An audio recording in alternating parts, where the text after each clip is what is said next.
Drama politik keluarga Prabowo, Rahayu Saraswati mundur, Prabowo dan Gibran akan diturunkan oleh tangan Allah Bapa. Oleh Christovita Wiloto, Chairman Strategik Indonesia, peristiwa politik di Indonesia kembali dikejutkan oleh pengunduran diri Rahayu Saraswati Joyohadikusumo, keponakan Presiden Prabowo Subianto. Langkah ini tampak sederhana, hanya sebuah pernyataan mundur dari kursi DPR, tetapi bila kita telusuri lebih dalam, sesungguhnya ada drama besar yang sedang berlangsung. Rakyat melihat, Rahayu Saraswati mundur lebih dulu, seakan menjadi tanda bahwa badai besar sedang menghantam keluarga besar Prabowo. Di balik semua ini, Allah Bapa sedang menyingkapkan rahasia. Assalamualaikum warahmatullahi wabarakatuh. Shalom, Om Swastiastu, Sukihotu, salam sejahtera bagi kita semua. Saya Rahayu Saraswati Joyohadikusumo, anggota DPR RI dari fraksi Partai Gerindra yang terpilih dari daerah pemilihan Jakarta Barat, Jakarta Utara, dan Kepulauan Seribu. Izinkan saya melalui video ini untuk menyampaikan beberapa hal. Yang pertama, mulai dari kira-kira 2 minggu sebelum 17 Agustus, ada pernyataan saya dari sebuah podcast yang ditayangkan di YouTube pada tanggal 28 Februari 2025 atau 6 bulan yang lalu, yang dijadikan bahan untuk menyakiti hati rakyat. Podcast itu adalah on the record di Antara TV Indonesia dan berjudul Rahayu Saraswati Kupas Isu Perempuan hingga Kolaborasi Ekonomi Kreatif.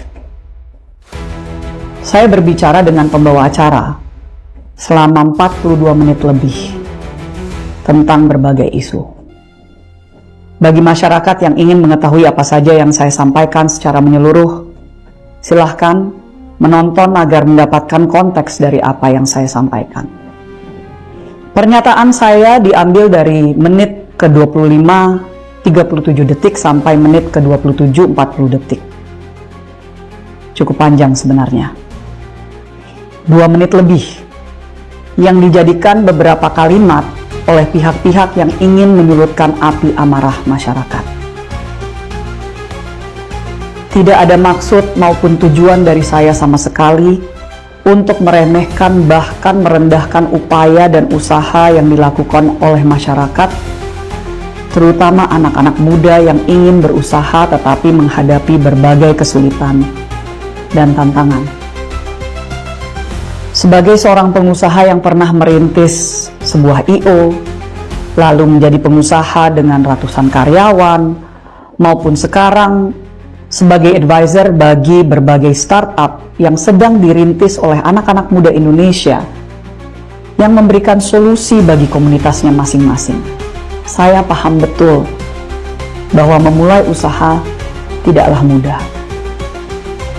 Namun, saya menyadari bahwa saya memiliki privilege yang sangat besar dan keluarga termasuk suami yang mendukung saya berusaha.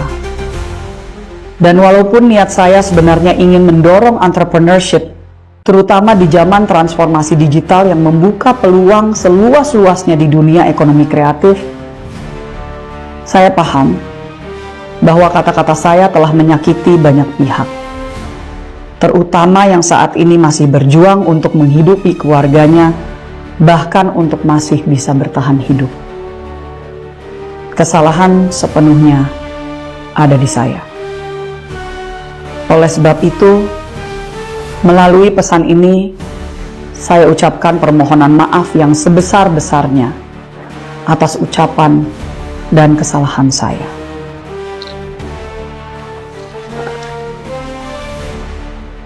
Dengan ini, saya menyatakan pengunduran diri saya sebagai anggota DPR RI kepada fraksi Partai Gerindra.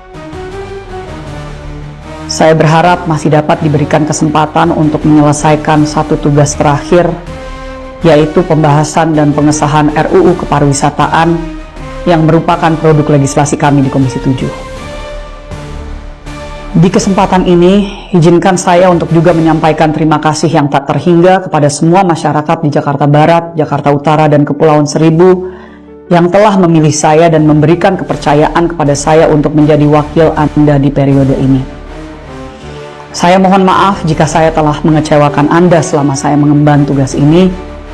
Dengan sisa dana yang masih ada di rekening khusus untuk dapil, saya akan terus memberikan bantuan alat kesehatan, pelatihan-pelatihan kewirausahaan, dan sebisanya mendukung pemberdayaan anak-anak muda di dapil saya sampai dana tersebut habis. Terakhir, saya tetap berkomitmen untuk berjuang melawan perdagangan orang, pengelolaan sampah berkelanjutan dan isu krisis iklim termasuk energi terbarukan, pemberdayaan anak-anak muda Indonesia, dan keterwakilan perempuan melalui semua organisasi yang saya pimpin maupun rintis.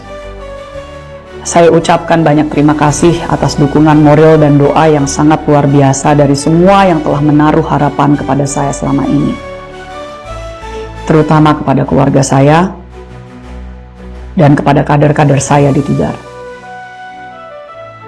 Ingat bro dan sis, berserah tidak sama dengan menyerah. Dan perjuangan untuk Indonesia yang lebih baik tidak harus dari kursi di DPR. Kita adalah pejuang politik. Selama ada ketidakadilan, selama ada rakyat yang belum bisa bersenyum, kita masih harus berjuang tiada akhir. Kepada para sindikat perdagangan orang, this is not the end. Terima kasih, demikian saya sampaikan. Assalamualaikum warahmatullahi wabarakatuh. Om Santi Santi Santi Om. Kronologi yang mendebarkan, pernyataan kontroversial lama muncul kembali. Sebuah potongan podcast lama Rahayu Saraswati kembali ramai dibicarakan publik. Ucapan itu menimbulkan kegaduhan besar. Bukti, rekaman video podcast yang viral di media sosial, menjadi dasar tekanan publik. Permintaan maaf Rahayu Saraswati. Rahayu muncul di video pribadi di akun Instagram. Ia berkata dengan suara lirih, "Kesalahan sepenuhnya ada di saya. Oleh sebab itu, melalui pesan ini, saya ucapkan permohonan maaf yang sebesar-besarnya atas ucapan dan kesalahan saya." Bukti, video resmi berdurasi lebih dari 6 menit yang diunggah tanggal 10 September tahun 2025. Pengumuman mundur dari DPR.